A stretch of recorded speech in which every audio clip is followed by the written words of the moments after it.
Arratsaldeon, buenas tardes a cuantos habéis unido a Zarautzón para participar en este acto. Eskerrik asko y bienvenidos a todos. Como sabéis, por razones de seguridad y prudencia, venimos celebrando nuestro acto online hasta que las condiciones de la pandemia nos permitan volver a reunirnos en Antonianos o en Modelo, Aretoa. Hoy lo hacemos a través de los canales de Zarautzón, YouTube Zarautzón y zarautzoneriestreaming.com. El tema de hoy es la uberización, supuesta economía colaborativa. Estamos ante el paradigma de la economía colaborativa o, como la ha llamado Peter Fleming, la era de la uberización, del empleo que trae beneficios para los usuarios, pero consecuencias preocupantes para los trabajadores. Para abordar este tema, contamos con la ayuda de José Ramón Mariño, en Bilbao.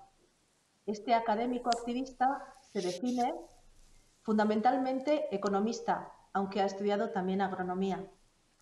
Su trabajo convencional es en la Hacienda alavesa y su preocupación intelectual se centra en los tratados de comercio internacional, la fiscalidad internacional, la renta básica universal, las alternativas al capitalismo, la política industrial y los modelos productivos. Ahora estamos contigo, José Ramón.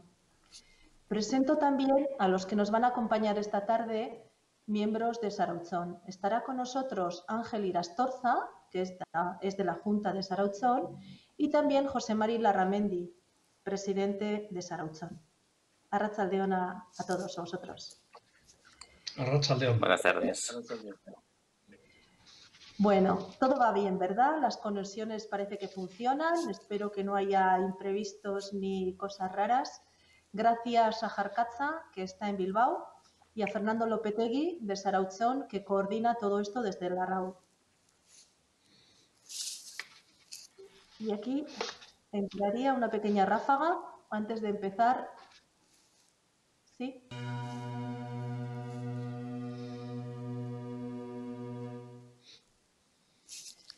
Vale, bueno, pues entonces, José Ramón, te damos ya paso a ti. Puedes Muy bien. contarnos cosas para que nos lleve a una reflexión y te preguntaremos al respecto luego. Adelante. Muy bien, perfecto. ¿Me oís bien, no? Sí. ¿Me oís perfectamente? Muy bien. Vale, Adelante. muy bien. Bueno, lo primero, agradeceros que me invitéis. A mí me encanta participar en este tipo de cuestiones, por eso voy con cierta regularidad cuando me llaman. Es una pena que tenga que ser virtual, los tiempos son los que son, ¿y qué le vamos a hacer? Esperemos que me invitéis en otra ocasión y que sea presencial y así, digamos que la participación como tal, pues siempre es como un poco más viva y más nos ponemos ojos y cara a todos los que estamos, ¿no? Lo cual es más interesante.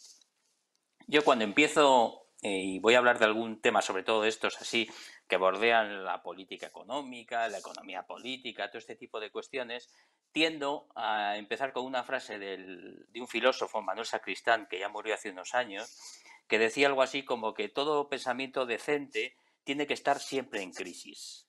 Es un aspecto que me parece fundamental. Así que lo que espero es que hoy, con los apuntes que yo vaya diciendo en el tiempo que tengo y con las preguntas y las reflexiones que surjan de todos los que participen, nos enriquezcamos intelectualmente y generemos pues ideas nuevas y distintas y nos vayamos a casa satisfechos porque se nos ha despertado una cierta curiosidad a todos sobre temas que igual no conocíamos tanto. Vamos a hablar de uberización, aunque ese es una especie de acrónimo derivado del concepto de Uber, pero vamos a ir un poquito más allá, ¿no? Vamos a hablar más bien de lo que es la gig economy, la economía que se llama de plataforma, etcétera. Digamos, la evolución en sí del modelo económico global. Y por eso voy a tratar de contextualizar de una manera, no sé si muy breve, porque yo tiendo a dispersarme, ¿eh? Así que si hay que darme un aviso, se me da, que tiendo a hablar y se me acaba escapando el tiempo, ¿no? Es decir, entonces, en este sentido, lo primero que quería decir es que, claro, que las reformas de los mercados han tirado un poder creciente, ¿no?, de las grandes corporaciones y de los monopolios digitales. Claro, hasta ahora la economía, el capitalismo actual, fundamentalmente de lo que hablábamos era de globalización, de la política neoliberal, etc. Ahora lo que es verdaderamente emergente son las finanzas y las tecnologías digitales. No quiero decir con esto que no existiese hasta ahora ni tecnología digital, ni financiarización, ni globalización, ni políticas neoliberales. Lo que sí ha cambiado en los últimos tiempos es precisamente el concepto y lo novedoso que es la relación de unos con los otros. Cuando has citado algunas de las cosas en las que trabajaba, has comentado los tratados de comercio internacional. Pues efectivamente, hace 4 o 5 años trabajamos mucho en el famoso Tratado Transatlántico entre Europa y los Estados Unidos de comercio e inversión. Hoy ese asunto está absolutamente guardado en la cartera, lo retiró Trump y ahora parece que tampoco se va a elevar. La OMC, por ejemplo, también tiene serios problemas de funcionamiento en el sentido de que los estados tienden a incrementar ciertamente el proteccionismo, y al incrementar sucintamente, no mucho, pero aumentar el proteccionismo es porque está cambiando el foco. Ahora el foco ya lo tenemos en la financiarización y en las cuestiones de tipo digital.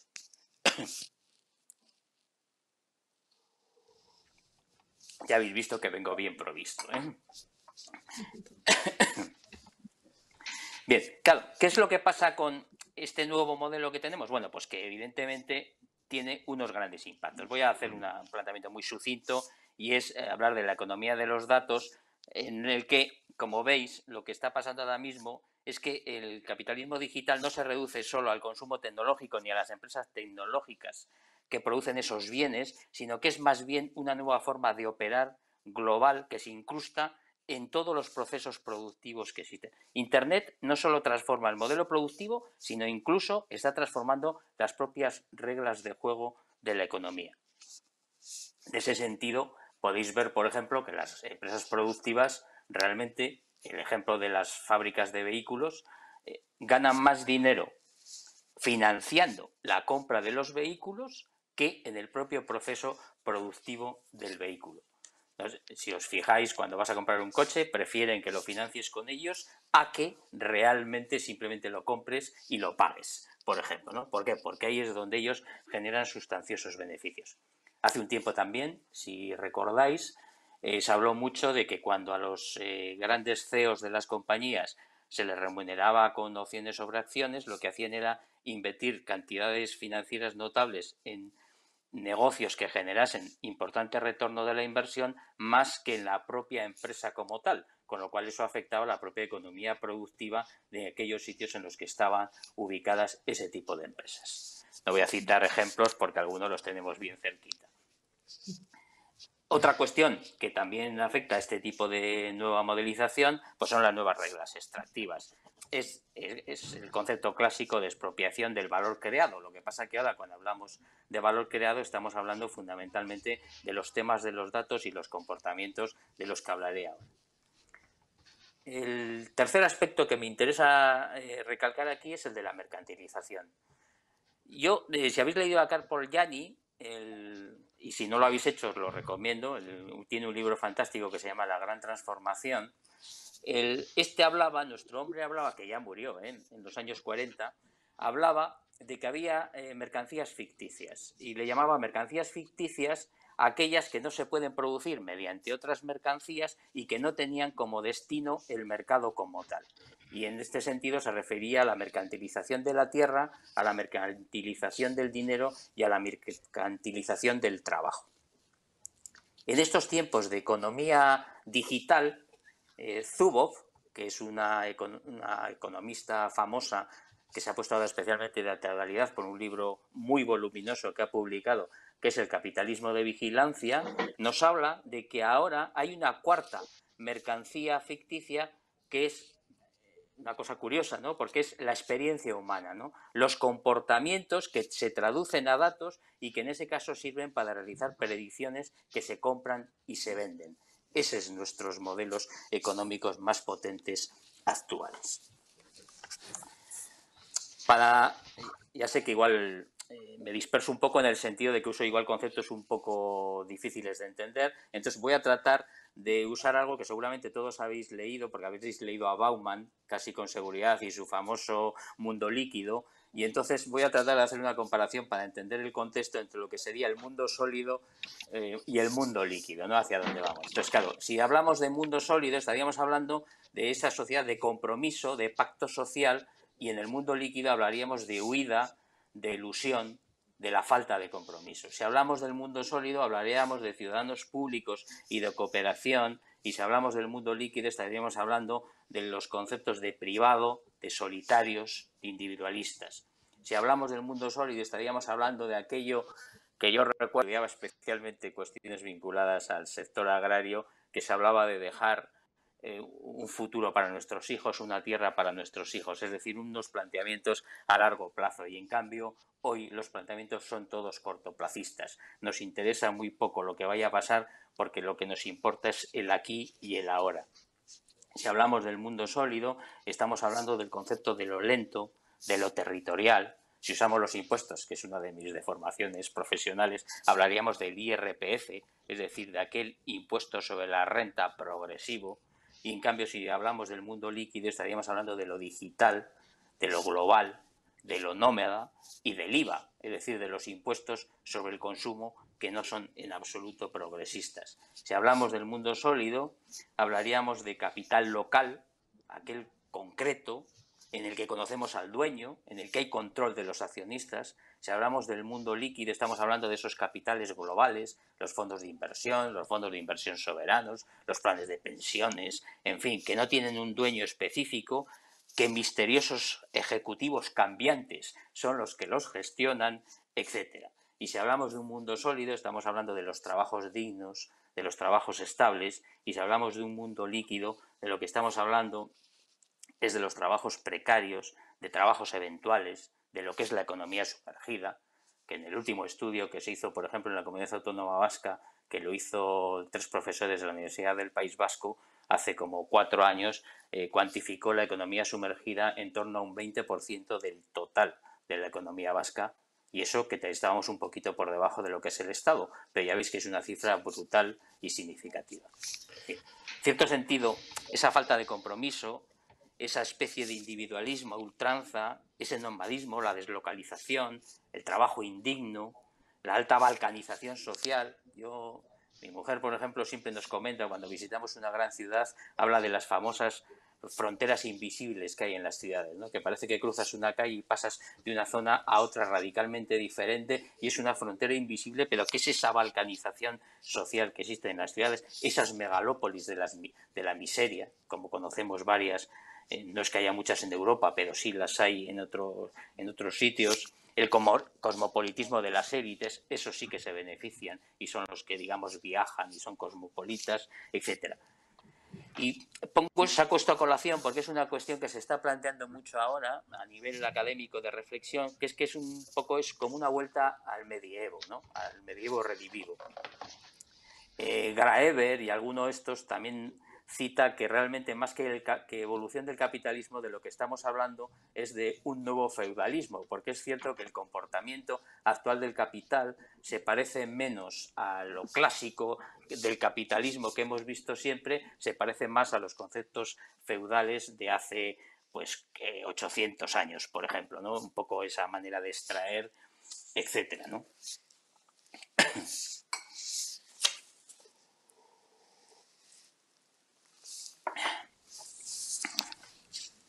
Claro, en este contexto general en el que se mueve la economía actual, con el dominio de las tecnologías, entonces nos encontramos con que una sociedad gobernada por los privilegiados y por los latifundistas del capital, ya veis que cada vez hay más concentración de capital, si veis, hemos comentado previamente, pero si veis los últimos datos, cada vez hay más desigualdad y cada vez el capital está concentrado en menos manos, cada vez hay más ricos, infinitamente más pobres, evidentemente. O sea, cada vez está todo mucho más desregulado. Entonces, claro, todo esto lo que está consiguiendo es un deterioro notable todo aquello que se había conseguido a lo largo de generaciones y que se había cuajado fundamentalmente después de la Segunda Guerra Mundial, ¿no? En ese sentido, la digitalización es un poco como el agua que se introduce subrepticiamente en las grietas de un sólido edificio, que es nuestra sociedad del bienestar, y que cuando ese agua se hiela, todos esos procesos de mercantilización lo que hacen es fragmentar ese edificio construido con el esfuerzo de millones de personas. Y eso es lo que está pasando. En ese sentido, es lo que hemos comentado antes también, y lo reitero ahora, es un poco la derrota ideológica de la sociedad del bienestar. Llevado esto a los procesos de uberización, de los cambios en los modelos de trabajo, etcétera, pues nos encontramos con que es aquello. Bueno, aquí lo hablamos ayer en las pruebas, pero lo digo ahora también, si no habéis visto la película de Ken Loach, la última de We Saw You, pues vedla, porque realmente te refleja muy bien esta cuestión. Imagino que la ha visto casi todo el mundo, porque creo que incluso la han pasado por televisión, pero si no, vedla porque refleja muy bien esto, ¿no? En el sentido de que, desde el punto de vista del trabajo, lo que se hace es decir, serás el dueño de tu propio destino. Es decir, lo que acaban es poniendo en manos de los trabajadores suprimir ese concepto en sí de trabajador, ¿no? Todos somos clase media, ya no hay trabajadores, ya no hay proletarios, no, el destino está en tus manos, ¿no? Entonces, estos nuevos conceptos son muy divertidos porque es verdad que el dominio del lenguaje es muy significativo, porque ahora estas innovadoras tendencias pues ya nos dice que los trabajadores ya no son precarios, ahora son flexibles, aventureros, se adaptan a su entorno, son creativos. Está obsoleto tener un empleador estable y aburrido. Ahora lo profesional, lo interesante es ser freelance. Cada día hay que trabajar en un proyecto diferente, adaptándose alegremente al cambio. Eso sí que te permite tener una carrera profesional variada, interesante y poner en práctica todas tus habilidades. Eso es el futuro, ¿no? Porque es que es el futuro por tu propio bien, porque sigues teniendo en tus manos tu propio destino, ¿no? Eso de un contrato de trabajo con derechos laborales, eso es cosa del pasado. Los jóvenes millennials, que es la expresión del momento, ya no quieren eso, ¿no? Eso es un poco lo que se define y se defiende como el trabajo del futuro, ¿no? Trabajadores flexibles, adaptables, que trabajan cada día para un empleador diferente y que además harán largas jornadas por bajos salarios. En este sentido, con la pandemia, el teletrabajo, por ejemplo, que se ha difundido mucho, también es una seria amenaza, porque una vez que empiezan este tipo de procesos de teletrabajo y se ve que funcionan relativamente bien, pues seguramente se irán incrementando y a medio plazo veremos cada vez más teletrabajadores. Eso quiere decir también lo mismo, todo esto que he definido como irónico, pero que no es tan irónico para quien está diseñando un poco el modelo, ¿no? Es lo que se llama la economía colaborativa, pero eso suena demasiado bien. Ahora ya podemos hablar de la gig economy, del capitalismo de plataformas, etcétera, que ya suena un poco distinto, ¿no? Pero aquí, por ejemplo, para ver cosas de este tipo, no sé si recordáis que salió en prensa un chico, creo que era repartidor de Globo, que estaba durmiendo en un cajero automático, porque es que realmente con lo que les pagan, pues no tenía recursos suficientes para poder tener una vivienda, etcétera, ¿no? Claro, lo que es verdaderamente curioso de todo esto es que nos están vendiendo todo este modelo, ese comentario que se ha hecho respecto a los riders, de cómo hay algunos que defienden este tipo de modelo, es porque nosotros lo aceptamos sin pestañear.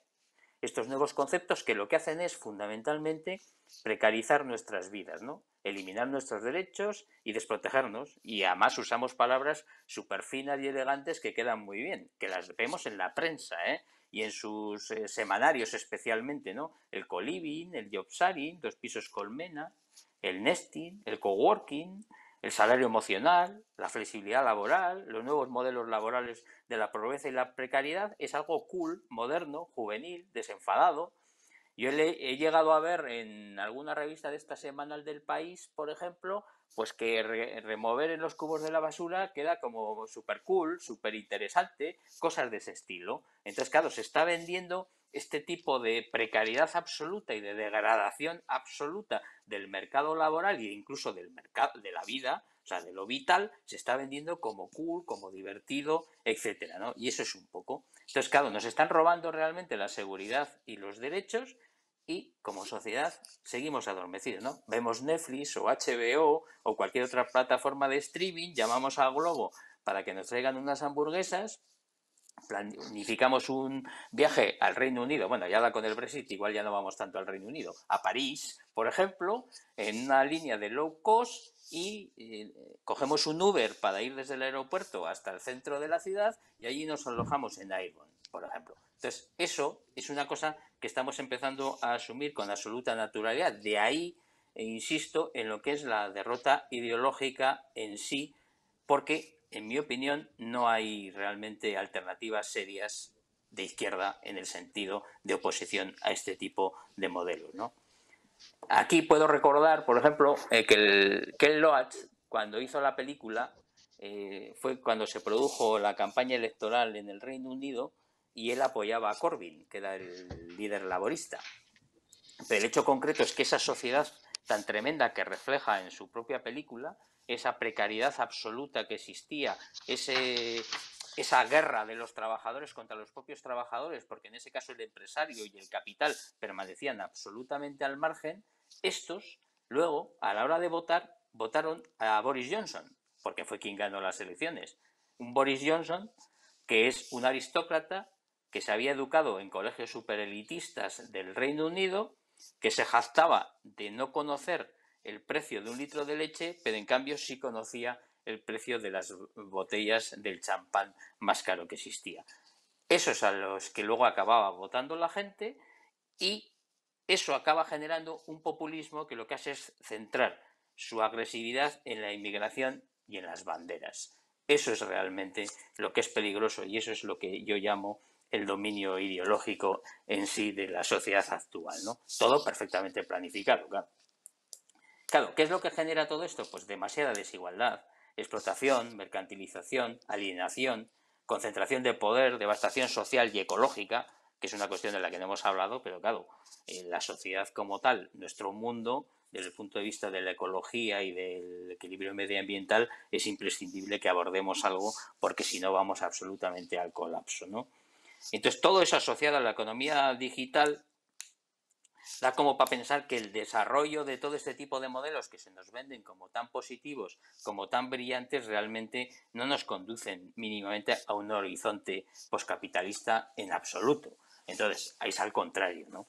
Aquí, además, también quisiera sacar a colación una cosa curiosa, y es cómo todas estas empresas de uberización, o sea, pues que hablamos de Uber, de Airborne, de BlaBlaCar, de Cabify, de Globo, de Deliveroo, de Cuideo, de Clintu, o sea, hay un montón. Ahora con la pandemia, por ejemplo, en Madrid hubo no sé si llegar a llamarle conflicto, pero parece ser que en las lonjas de edificios residenciales pues se hacían cocinas en las que se hacían comidas para llevar, porque claro, como no se podía ir a los restaurantes, había que comprar comida para llevar, entonces claro, se hacían de una manera, bueno, más que de una manera, no, de aquella manera. O sea, se veían como un negocio alternativo, alguien había encontrado una oportunidad de negocio, pero claro, ni cumplía requisitos, ni nada de nada. Y luego, por supuesto, quienes repartían eran todos los riders. Luego, si tú vives en este tipo de casa, pues en tu bajo te han puesto una cocina o dos o tres cocinas de este estilo para fabricar, para hacer comida, y luego en la puerta en tu portal, pues tienes ahí como 20 riders esperando para repartir esa comida, etcétera, ¿no?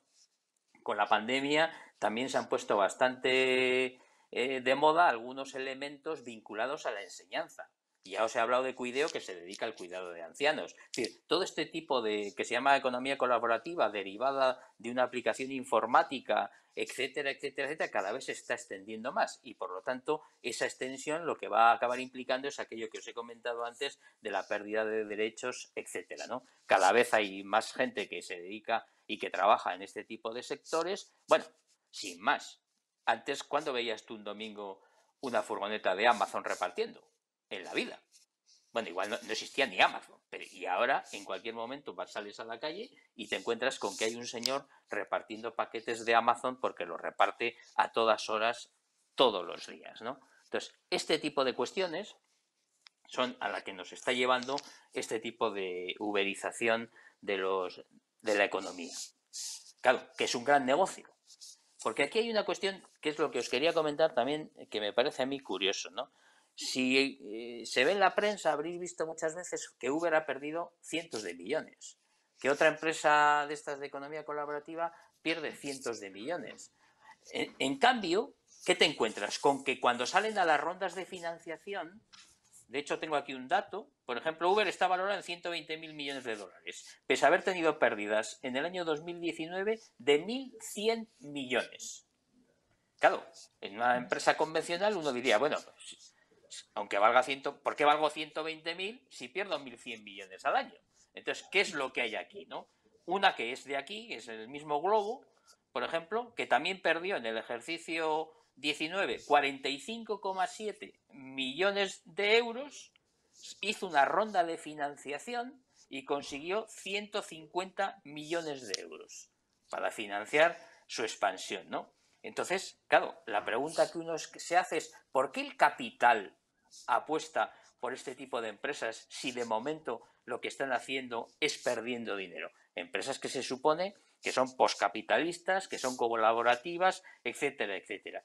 Pues no, lo hacen claramente porque son conscientes de que llegará un momento en el que ellos, cuando ya tengan todo controlado, van a ser capaces de marcar las normas, eliminar a la posible competencia que les surja, porque para eso tienen los cientos de millones que tienen, y por lo tanto a partir de ahí es cuando realmente van a ganar todo el dinero que esperan ganar, ¿no? O sea, es lo que ellos llaman crear mercados competitivos, etcétera, etcétera, etcétera, etcétera. Entonces, claro, nos venden una utopía de libertad y de milagros tecnológicos y lo que realmente nos quieren colar es un infierno de precariedad y subempleos, con el fin de hacer a los ricos más ricos y los pobres, bueno, esos siempre van a estar en el mismo sitio, lamentablemente. Ese es el futuro distópico que nos espera. Es cierto que hay una cosa curiosa, y es que en 1992, ya estamos hablando ya hace casi 30 años, ya esta especie de novelas que le llamaban cyberpunk, que eran como cómics cyberpunk, ya se planteaba que los repartidores, es una cosa muy graciosa, los repartidores pertenecían a un cuerpo de élite, a una especie de orden sagrada, el espíritu de cuerpo, ¿no? Eran los que realmente eran los importantes, porque era un mundo en el que eran repartidores y correos que entregaban puntualmente los pedidos, los que se jugaban la vida a cambio de un dinero muy justo para sobrevivir, pero eran lo que hacía que funcionase perfectamente ese tipo de sociedad distópica. No la de Orwell y de Aldous Huxley, sino esta ya lo planteaban, en lo de la gig economy, ya lo planteaban en el año 1992 la gente que hacía esta especie de novelitas cyberpunk. ¿Cómo vamos de tiempo? Pues Porque puede yo... no, puede ser otros 5 o 7 minutos si tienes contenido, aunque ya nos has dicho bien de ideas. Bueno, no, sí, yo por seguir sigo. Quiero decir que sí, es verdad que hay muchos conceptos Como sobre tú los que veas, y si tendremos no que... desarrollamos las que nos has presentado, como tú quieras, ¿eh? Como, José Ramón. bueno, lo único, si tú quieres que entremos más en las preguntas, lo hacemos, ¿eh? Como los timis. Porque igual centráis más el tema de lo que os interesa. Como veas, ¿eh? Bueno, yo creo que a estas alturas nos interesa todo lo que nos has dicho. Bueno, entonces, si nos das un Bueno, aquí... poquitito...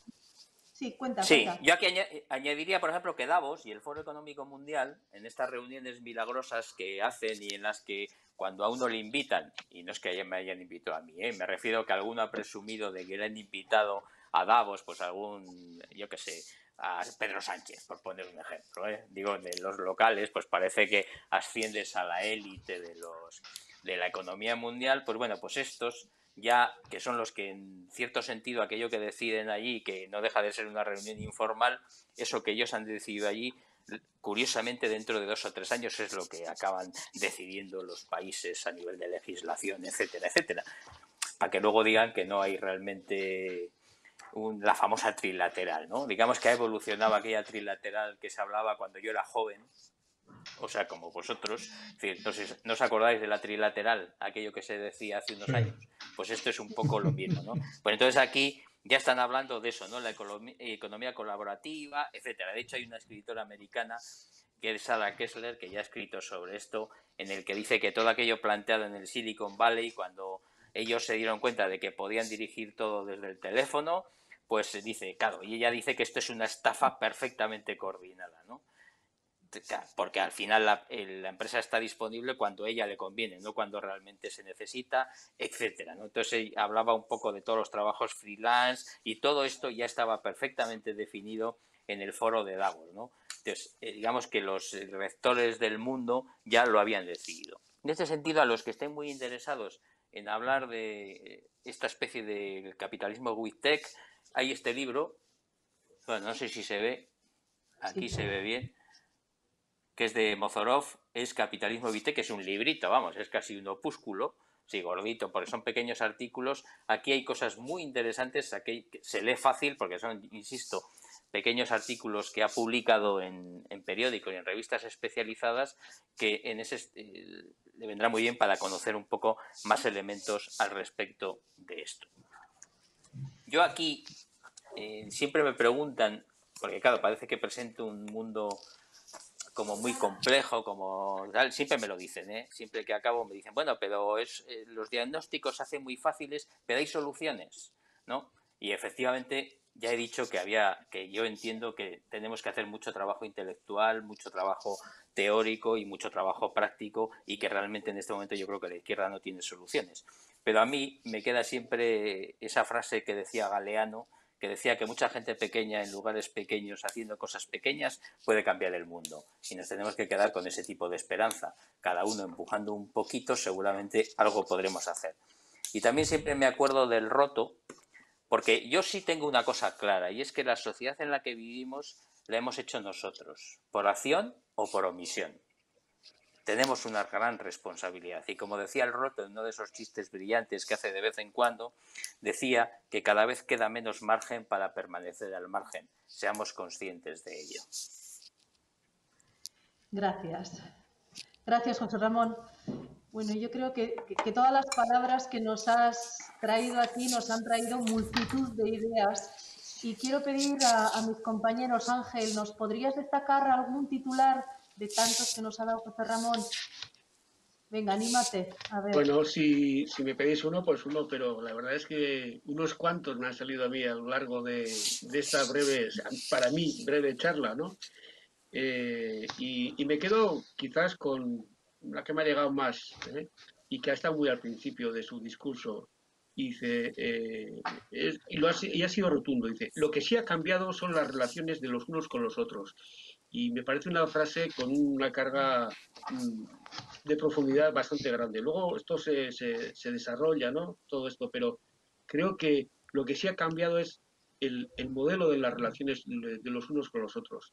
Y esto, bueno, esto genera pues todo lo que luego nos ha ido contando. Gracias. José Mari, seguro que tú tienes otros cuantos titulares. ¿Nos participas aquí alguno que te está resonando en este momento? Sí, yo me he acordado de la película Amélie, ¿no? El tonto que mira al dedo, ¿no? ¿Qué es lo que nos está pasando, ¿no? Todo es cool. Es cool todo aquello que sea, pues eso, la basura, lo pobre, la flexibilidad, y esto me ha impactado. Vamos, ahí hay frases de enorme potencia. Y dentro de eso me quedo con la fuerza de las palabras. No solamente la devastación medioambiental, no solo la pérdida de la sociedad del bienestar, sino es que nos han robado las palabras.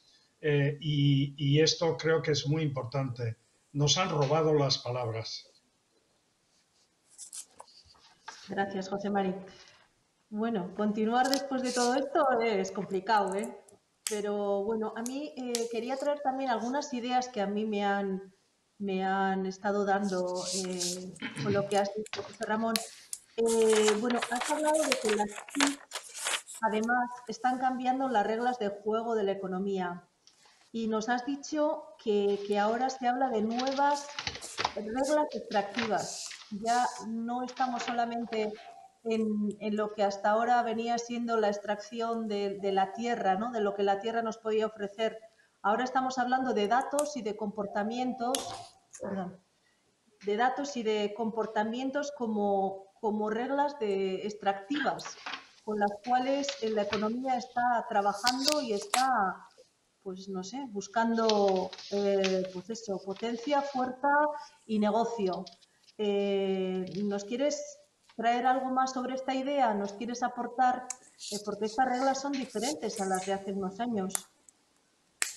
Sí, bueno, todos somos conscientes porque todos utilizamos las redes sociales, todos utilizamos o sea, uno abre el Facebook, por poner un ejemplo, es una cosa que yo utilizo poco, pero mi mujer utiliza más, y entonces es curioso porque pasas por algún sitio y entramos a comer o a cenar, bueno, ya a cenar no, entramos a comer en algún sitio y en cuanto salimos de allí inmediatamente le llega un mensaje a su red social y le pregunta si le ha gustado, si ha estado satisfecha, etcétera. Y entonces la pregunta es, bueno, pero ¿cómo saben que yo he estado aquí? ¿No? Es decir, hay una cuestión vinculada a esto también, que es que a veces cuando se plantean de manera objetiva la entrega de información de nuestros comportamientos, como en principio parece que nos oponemos, y en cambio a través de todas estas cuestiones tecnológicas, de las redes sociales, etcétera, lo que hacemos es darle continuamente a los cookies, aceptarlos y por lo tanto entregarles toda la información la información que al margen de lo más simple que es esa especie de utilización de los datos que se los venden luego a compañías que luego nos llaman y nos tratan de vender cosas, no, fundamentalmente lo que están determinando es cuáles son nuestros comportamientos y tratando de modificarlos. Y entonces ese es la principal cuestión de este nuevo cambio de las relaciones económicas que se producen a futuro. Es decir, están derivándose de la información que tienen de nuestros propios comportamientos, que es lo que decía el Zuboff con su capitalismo de vigilancia, lo que están haciendo es modificando nuestro propio comportamiento para vendernos y para colocarnos y generarnos y crearnos ese modelo de sociedad que ellos tienen.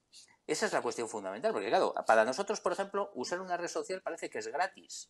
O sea, la mayoría, Google, millones de usuarios, es cierto que es fantástico, que buscas las cosas, las encuentras, etcétera. Cualquier red, el Twitter, cualquiera, ¿son todas gratis? No, no son gratis. Tienen un coste altísimo porque precisamente les estamos entregando una información vital y estamos absolutamente controlados y nos están modificando el comportamiento de manera inconsciente y ellos ganan mucho dinero con ello.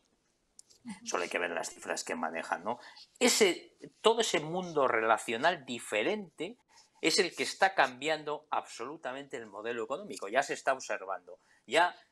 ¿Cuándo se habla ya de la economía productiva real? Ahora estamos hablando de nuevo de que hay que cambiar el modelo productivo. Es un discurso, claro, como ha habido una pandemia y hay el turismo y determinados sectores están en crisis, pues parece ser que hay que reforzar el modelo industrial, el modelo productivo y se vuelve a hablar un poco de todo ese tipo de conceptos. Pero detrás de ese discurso realmente hay muy poco. La mayoría es precisamente economía vinculada a la digitalización.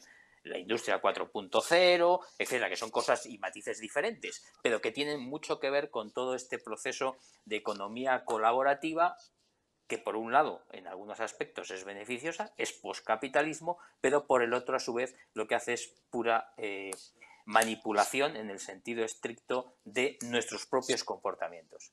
Control social también. Se deriva claramente de ello porque nos encauzan hacia donde quieren. Y estamos hablando de capital, no estamos hablando de ideología. Y si me permites, efectivamente, nos han robado la palabra. No sé si, yo no usaría igual la expresión robar la palabra, pero me parece tremendamente atinado. Digamos, lo que es peor, digamos, que nos han ganado el discurso ideológico. O sea, cuestión que antes no existía. O sea, en los años 80 o 90 todos éramos conscientes de la situación en la que se vivía, de la dificultad, del conflicto laboral, del conflicto social, etcétera.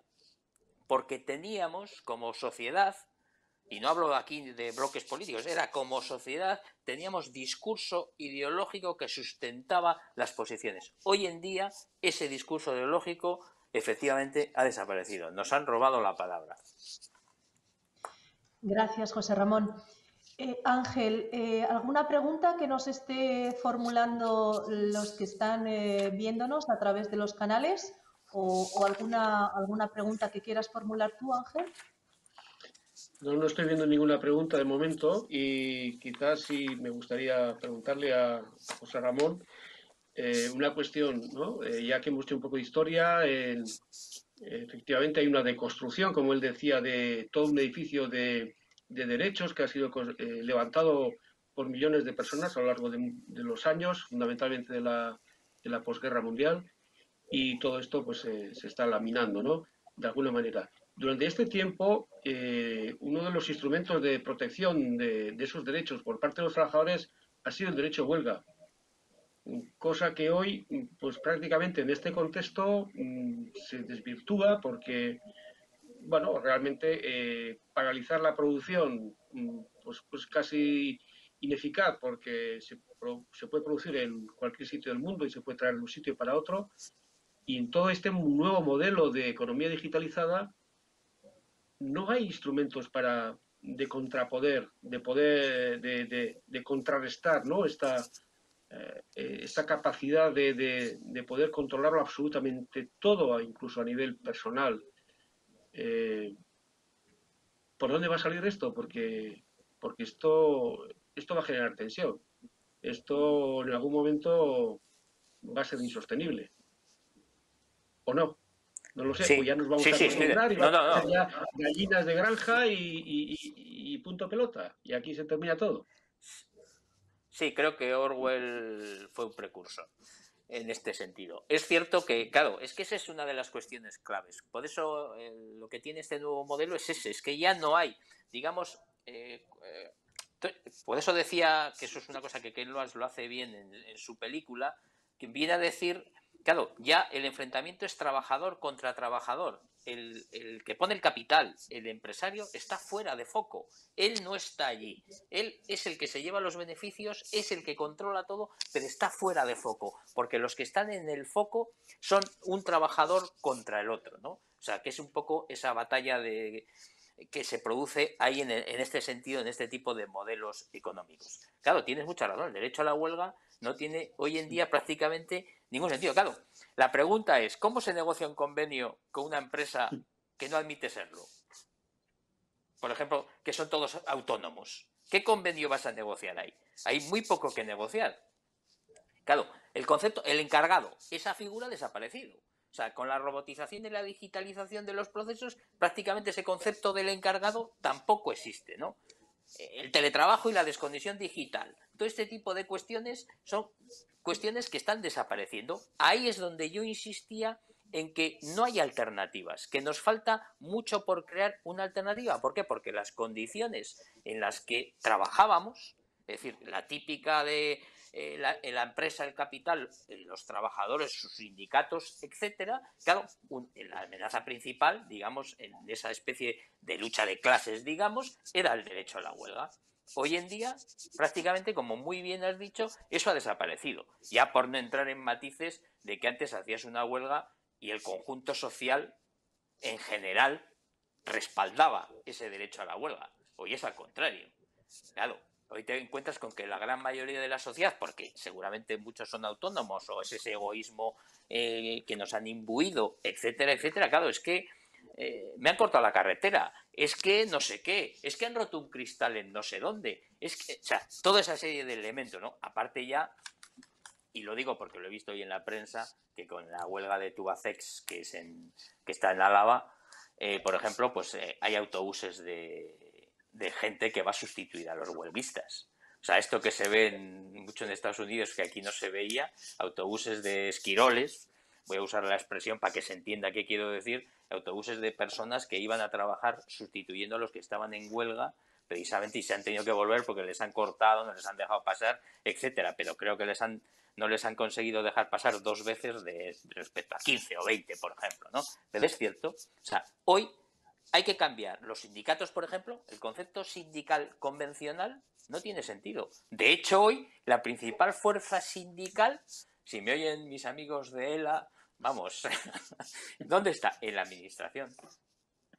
Donde realmente tiene una cierta fuerza significativa El fenómeno convencional sindical suele ser en la administración, pero en lo que es en generar una huelga general, por ejemplo, que se han hecho unas cuantas, a Felipe González se le hicieron 2 o 3, que yo recuerde. Hoy en día se podría hacer una huelga general con éxito, porque hacer sí se puede, pero ¿con éxito real se puede hacer? No. Yo que soy de Vitoria, yo viví el 3 de marzo, era un niño, tenía 15 años, pero yo estaba allí porque era aquella época en la que se decía estudiantes, obreros, solidaridad y todas esas cosas, que eso sí que es prehistoria absoluta. Es decir, aquello sí que era un fenómeno global. Eso hoy no existe y no hay esa posibilidad. Ahí es donde yo entiendo que hay mucho que crear como alternativa, porque no la hay. Seguimos anclados en clichés antiguos. Y aquí es el conjunto de los trabajadores, los sindicatos, los activistas, los académicos, todos, absolutamente todos, nos falta mucho que trabajar a este respecto. Y en ese sentido es donde esa batalla, vamos a decir, como terminología general ideológica, se está perdiendo. Hoy la huelga tiene muy poco sentido, aunque de vez en cuando, si se hacen algunas y se tienen pequeños éxitos. Yo no lo voy a negar, algunas ha habido. La de las Kellys, por ejemplo. Bueno, aquí en Vitoria hubo una empresa que estuvo 2 años en huelga. Pero claro, se pudo mantener porque el sindicato que la propiciaba era ELA, y ELA tiene una caja de resistencia potente y pudo mantener el... Pero si no tienes caja de resistencia potente es imposible, etcétera. No, el tema es muy complicado y ahí has puesto el dedo en la llaga porque efectivamente es uno de los elementos más significativos de la derrota ideológica. E insisto, no solo en el mundo laboral, que cada vez es más pequeño, es cierto, sino que incluso el conjunto social tampoco ya acaba admitiendo las huelgas como se admitían hace unos años. Gracias, José Ramón. Pasamos a otra pregunta, José Marín. ¿Puedes proponer tú otra? Sí, a ver. Primero un testimonio.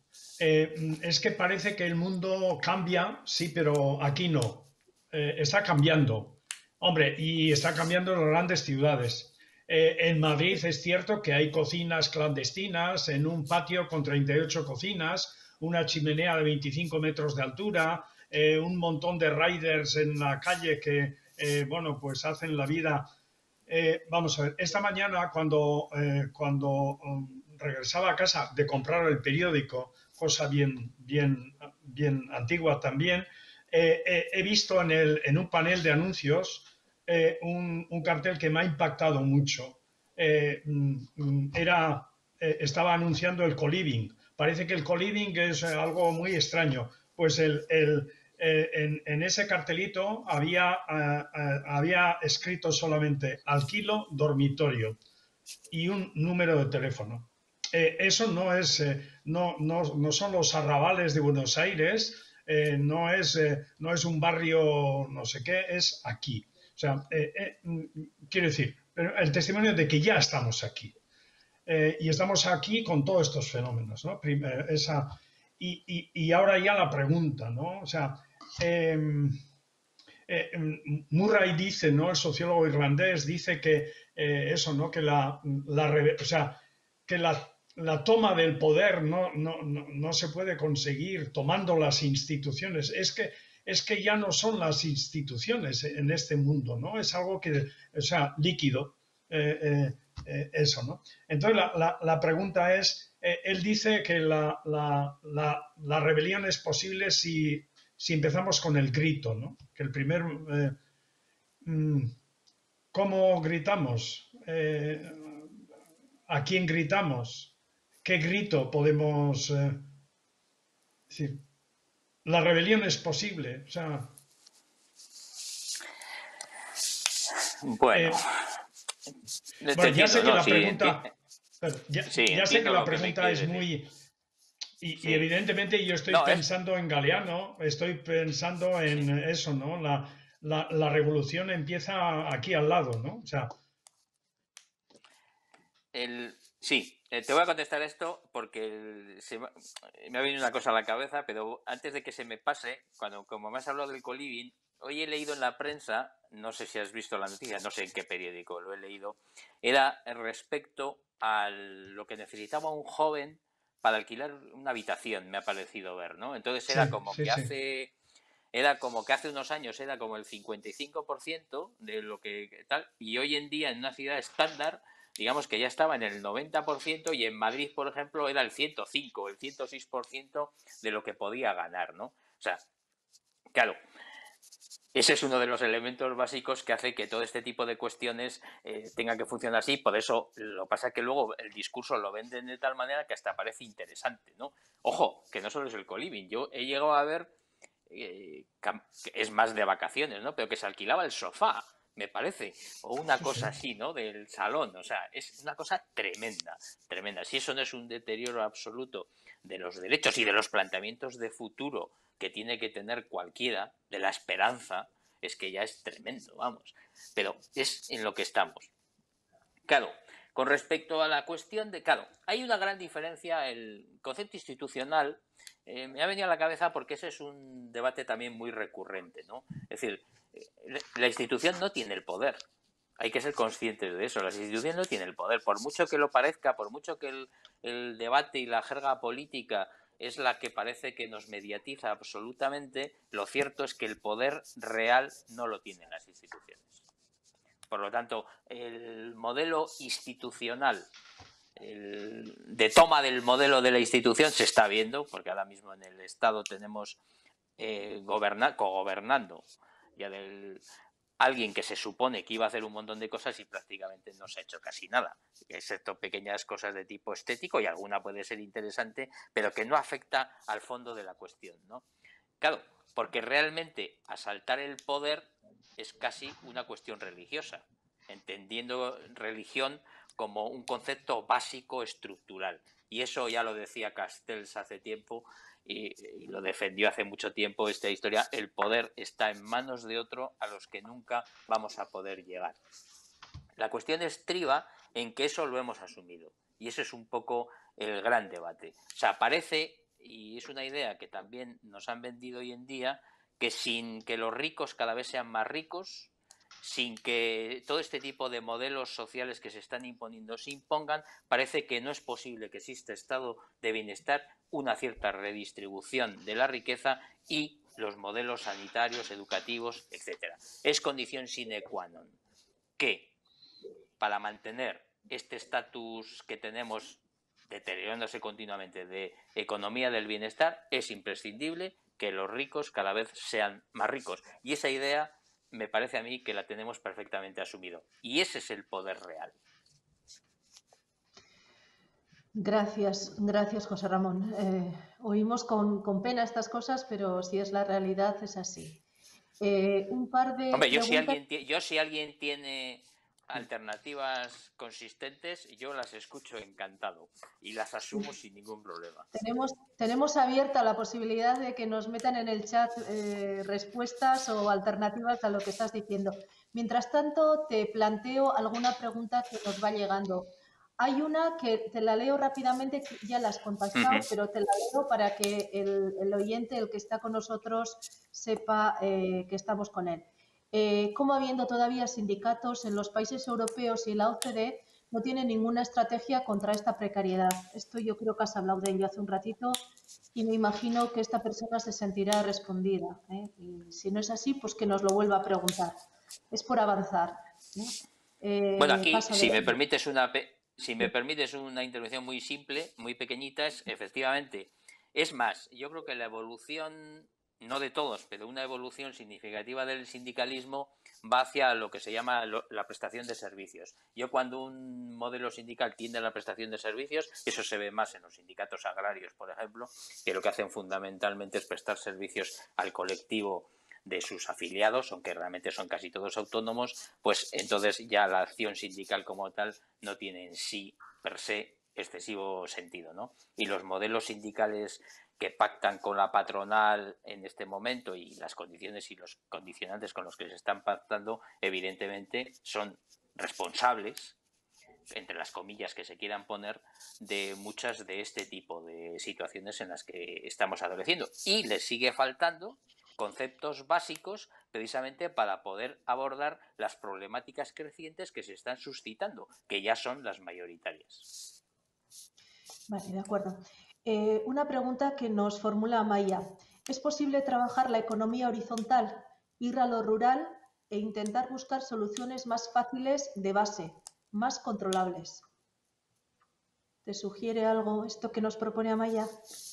Sí, es otro debate recurrente. Es decir, sí es cierto, lo que pasa es que yo entiendo que la mayoría de este tipo de planteamientos son planteamientos marginales. Y cuando digo marginal, me refiero en que funcionan bien en la medida en que precisamente son una parte muy pequeñita de lo que es el modelo económico general.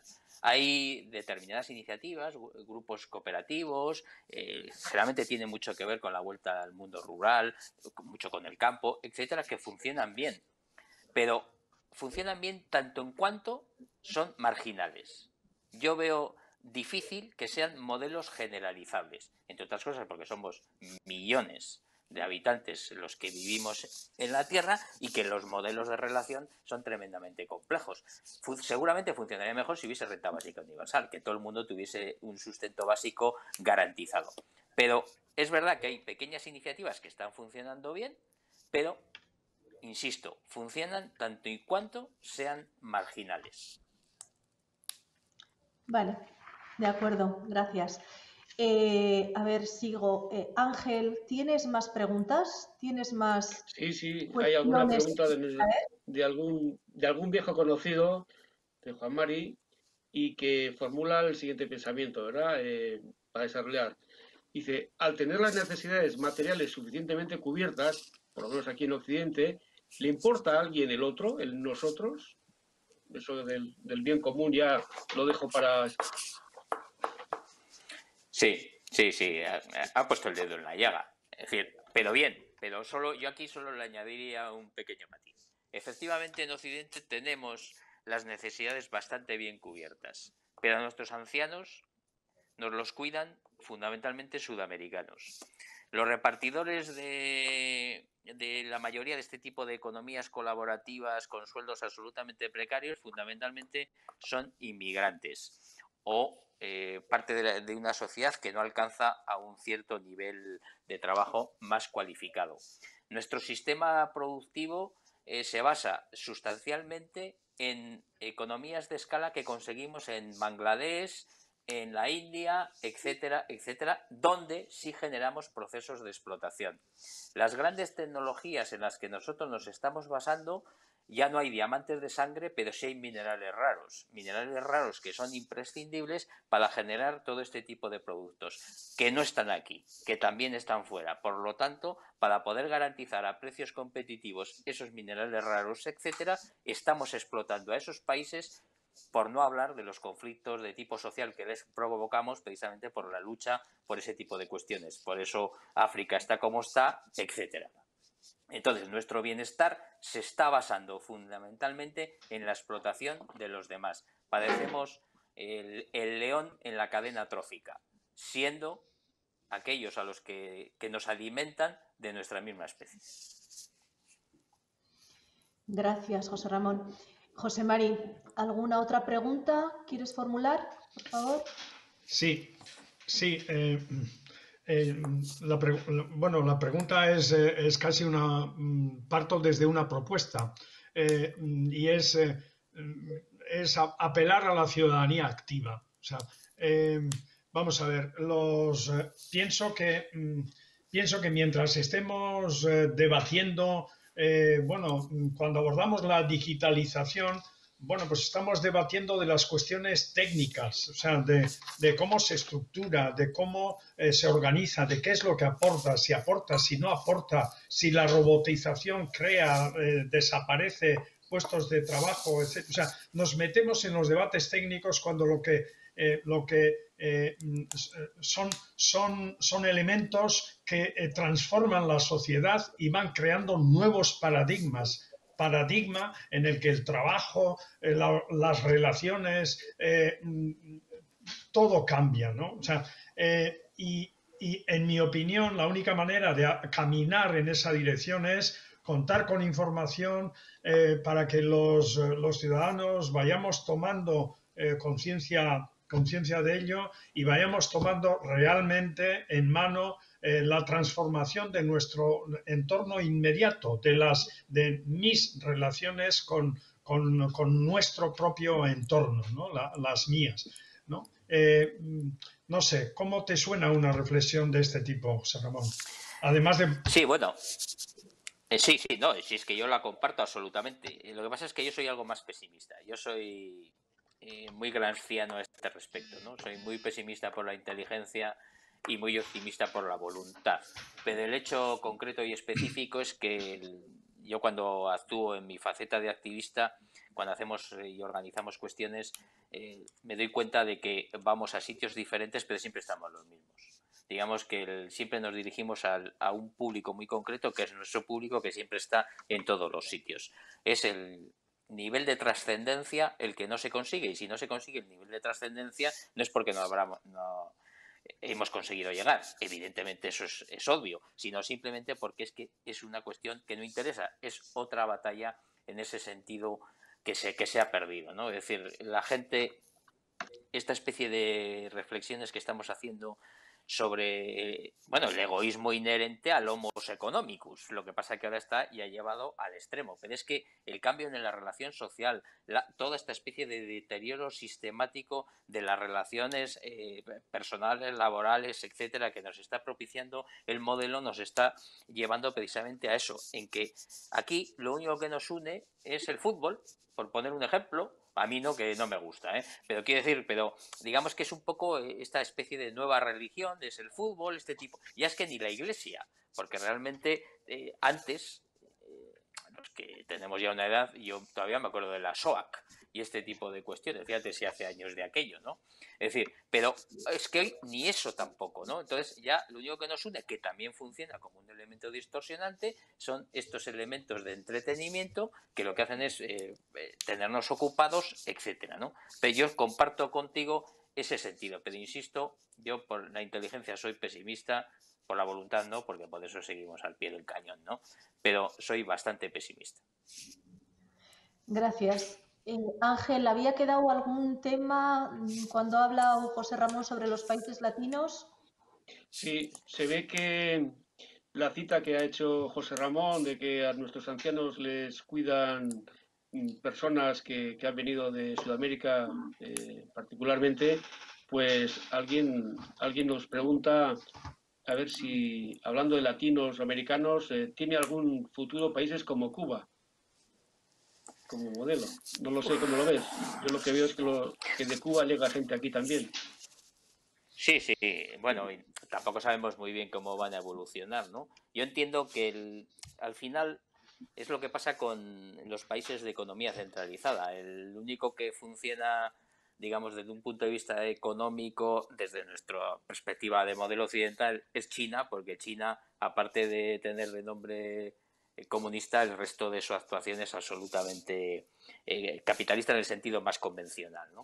Entonces, en ese sentido, el tema está muy difícil. O sea, el modelo cubano que se puede exportar, yo no lo conozco excesivamente bien, pero del modelo cubano que se puede aprovechar, bueno, se puede aprovechar esa extensión al conjunto de la sociedad, pero ya veis los conflictos que se generan internos y cómo además la presión sistemática que sufre como tal el sistema, porque claro, al final ese egoísmo humano hace que las élites del propio país, los deportistas exitosos, los músicos exitosos, etcétera, etcétera, al final lo que hacen es tratar de irse porque allí, digamos, para meterse dentro de la dinámica y de la rueda capitalista, ¿no? Esto es como el sistema necesita continuamente, es como los hámsters que están continuamente dando vueltas, el sistema necesita de esto, entonces el que consigue salirse se sale, pero en este sentido yo creo que de los modelos de economía centralizada en este momento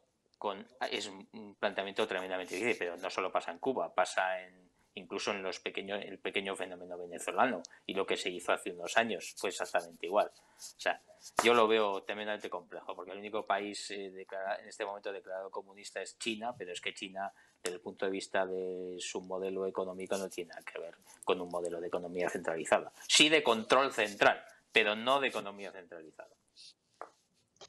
De acuerdo. Traigo aquí una reflexión que nos hace María José. Con gran pesar escuchamos y comprobamos que todos los estatutos de los trabajadores que costaron tanto se han perdido totalmente. ¿Es así? ¿No tenemos esperanza de que esto siga respaldándonos? Bueno, es que el Estatuto de los Trabajadores, claro, se hizo cuando se hizo. Y la coyuntura y la estructura eran radicalmente diferentes. Entonces, claro, yo creo que está absolutamente obsoleto. O sea, hay infinidad de cosas que hay que cambiar porque digamos que ha evolucionado mucho el modelo económico, el tipo de trabajo que hay, el tipo de relación laboral que hay, etcétera, ¿no? Claro, estamos hablando del año 84, creo que fue el Estatuto de los Trabajadores, y luego creo que se hizo alguna reforma en el año 94. Estamos hablando de hace 30 años. Fijaros lo que ha cambiado todo lo que es el modelo de relación laboral y el modelo de relación social y el modelo de relación productiva desde entonces. Entonces, hay que cambiarlo y luego hay que recoger todo este tipo de cuestiones que se han suscitado, ¿no? Las plataformas digitales, los modelos de trabajo y de empresa, lo que yo decía, cómo se negocia un convenio colectivo con una empresa que no reconoce serlo, etcétera, etcétera, etcétera. Lo que sí tiene de bueno y es que ese Estatuto de los Trabajadores ha permitido, por ejemplo, que algún pequeño logro se ha conseguido, por ejemplo, los riders, y es el conflicto del que hablábamos hace un rato, que a algunos les parece mal el que se les haya declarado trabajadores, sino que realmente quieren seguir siendo autónomos. Es decir, pero se ha conseguido que, por ejemplo, en algunas empresas les declaren a los riders como trabajadores por cuenta ajena porque realmente son falsos autónomos, ¿no? Y eso es porque está en el Estatuto de los Trabajadores y se han ganado los juicios en los juzgados de lo laboral, ¿no? Pero desde luego lo que se necesita es una amplia reforma. Pero claro, volvemos a lo mismo. Para hacer una amplia reforma del Estatuto de los Trabajadores y adaptarlo a, digamos, a esto que deberíamos de llamar modernización del mercado de trabajo, pues hace falta que la contraparte, en este caso los sindicatos, también tengan alternativas sólidas a todo esto que se está planteando.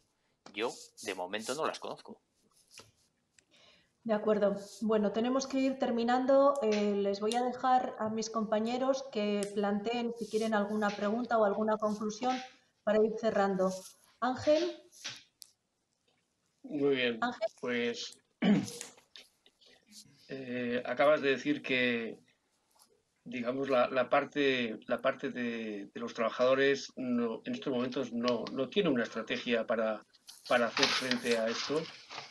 Y sí has citado que los rectores del mundo que se juntan en foros como Davos, otros que hay por ahí que nos enteramos menos, pero en estos y de los cuales sus debates de hoy son ley en el BOE dentro de 3 o 4 años, en estos momentos que a ti te conste qué es lo que están diciendo, qué es lo que están anticipando, a dónde vamos. Ya hemos visto que por Bueno, una parte no hay estrategia, pero por la otra sí. Se sí, conoce lo tienen hacia claro. dónde vamos. ¿Cuál es tu impresión? Lo tienen claro. Sí, no, estamos en la fase intermedia, digamos. Esto sí, los famosos ciclos económicos, estamos todavía en la fase creciente de este modelo de digitalización. ¿Qué va a pasar dentro de 4 años? Que tendrán que cambiar de estrategia porque esto ya habrá llegado a su punto culminante y por lo tanto ya estamos en la tasa marginal. Entonces ahí diseñarán nuevas. De momento seguimos en esta línea creciente y se va notando porque ya veis como los modelos de financiarización cada vez son más complejos, cada vez se están planteando más y cada vez la economía colaborativa, bueno, vamos a llamarle ya, porque eso suena demasiado bien, la gig economy cada vez está imponiéndose más. ¿Hacia dónde van? Seguramente hacia lo que es algo que ya se sabía hace tiempo, que es la privatización de los servicios esenciales derivados del estado de bienestar, que estamos hablando fundamentalmente de sanidad y de educación, y derivado de eso, también los procesos de digitalización, de uberización de la sanidad y de la educación. La economía de cuidados ya está en ello, pero tenderá a los modelos educativos. Lo estamos viendo aquí. Por ejemplo, las universidades o los colegios, lo que es la enseñanza pública, por ejemplo, en mi opinión, cada vez se está deteriorando más en favor de la enseñanza concertada o la enseñanza privada. Cada vez se está promocionando más la enseñanza privada y porque además se está valorizando más. Ahí es donde los medios de comunicación juegan papeles muy significativos. Con la sanidad está empezando a pasar exactamente lo mismo.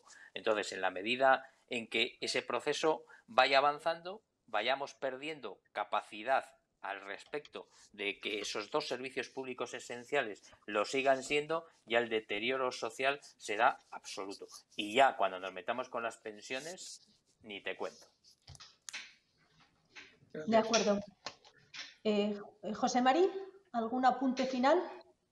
Sí, frente a tantos conceptos y situaciones que hemos manejado de tipo negativo, devastación, pérdida, derrota, nos han ganado el discurso, etcétera.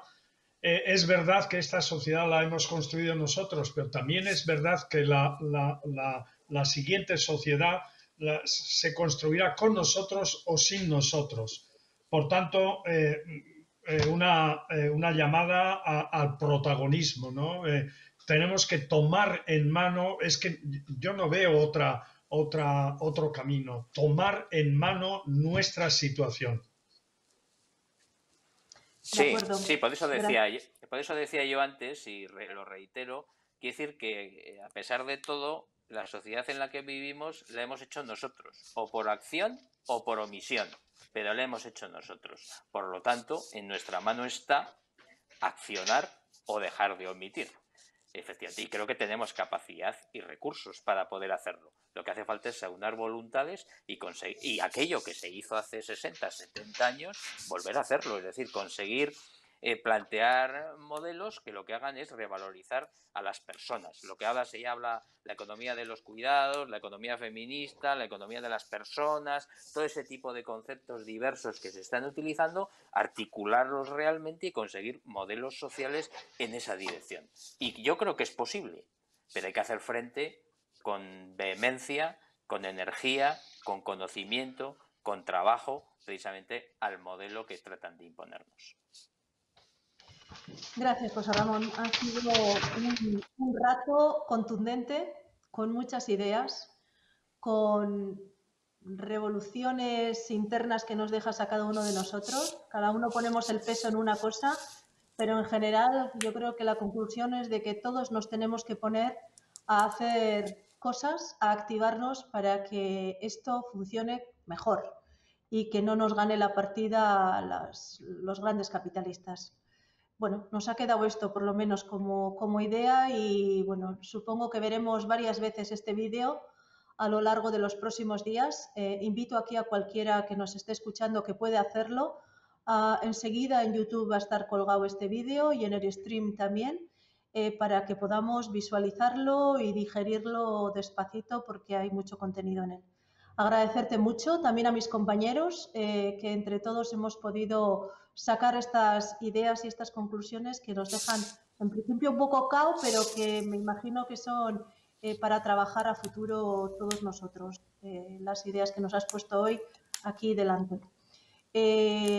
Bueno, antes de despedirnos, queremos hacer una cosa que solemos hacer protocolaria, que es la entrega de un pequeño regalo que se trata de este cuadro.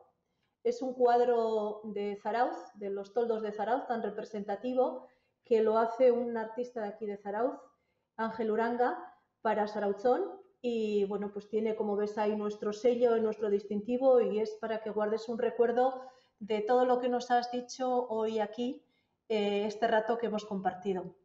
Gracias, José Ramón, te lo haré llegar. Muy bien, gracias a vosotros. La verdad es que me encanta. Aparte que me gusta mucho Zarauz, ¿eh? Yo tengo una amiga allí y voy con cierta regularidad. Yo realmente vivo en Bilbao, aunque tengo una casa en Vitoria, porque yo soy de Vitoria y trabajo en Álava. Y siempre que voy a Donosti, que suelo ir todos los años 1 o 2 veces a dar una conferencia de este estilo, siempre les digo, para un ciudadano de Vitoria de la Llanada que vive en Bilbao, venir a Donosti es como ir al paraíso, absolutamente. Ya si me permites... os voy a recomendar un par de libros de lectura, si os interesa. Uno es El enemigo conoce el sistema, de Maite Peirano, que está muy bien. El capitalismo de vigilancia de Zubo. Ese es demasiado voluminoso quizás, pero este es... Bueno, lo podéis ver aquí. Este es El enemigo conoce el sistema. De todo, ¿eh? Tenemos a algunos que son muy lectores, o sea que preséntanoslo. Sí, pues por ejemplo, este está realmente muy bien y entonces merece la pena. Y luego ya... un poco diferente, este igual lo conocéis, pero ya no tiene tanto que ver con lo que hemos hablado, pero este también está muy bien, para debatir. Este lo conozco y me gusta. Por eso, yo, por ejemplo, discrepo mucho de él, y alguna vez se lo he dicho directamente, pero en cambio me parece que es un texto que provoca mucho el debate y la reflexión y es tremendamente interesante. Y encaja un poco también, eso es, con alguna de las cosas que hemos comentado respecto a qué se puede hacer, etcétera, ¿no? Pues la trampa de la diversidad fundamentalmente habla de la distorsión en el sentido de que nos centramos en los detalles pequeños, que son importantes, pero no dejan de ser detalles pequeños respecto a lo global, y acabamos no centrándonos en lo verdaderamente estructural, que es donde teníamos que poner toda la energía. Muchísimas gracias. Recordar a los que nos están oyendo, recordarles que estaremos de nuevo después de la Semana Santa, el 20 de abril, y trataremos otro tema que tiene que ver también en el momento en el que estamos en este momento de pandemia, y va a ser con Miquel Álvarez, que es el presidente del Clúster de la Salud de Euskadi, y abordaremos el tema del ecosistema de la salud en Euskadi, precisamente. A ver cómo lo estructuramos y a ver si sale tan interesante como el que esta tarde nos ha traído de la mano José Ramón. Haceros una pequeña mención de que esto, Sarautzón, lo componemos socios que con la fuerza de todos hacemos posible que esto salga adelante y que haya estas charlas, estas conversaciones, estas estructuras que nos hacen pensar. Para eso, bueno, pues cuantos más seamos, más fuerza tendremos, mejor lo haremos. Son 35 € al año el hacerse socio y bueno, pues eso, seremos más y lo haremos mejor entre todos. Besterik gabe, ondo izan, danak ondo izatea nahi dugu, gure asmoa hori da, zaindu zaitezte eta berriro hemen ikusiko gea, esan dugun bezala, datorren hilean 20an. Eskerrik asko y hasta pronto. Agur.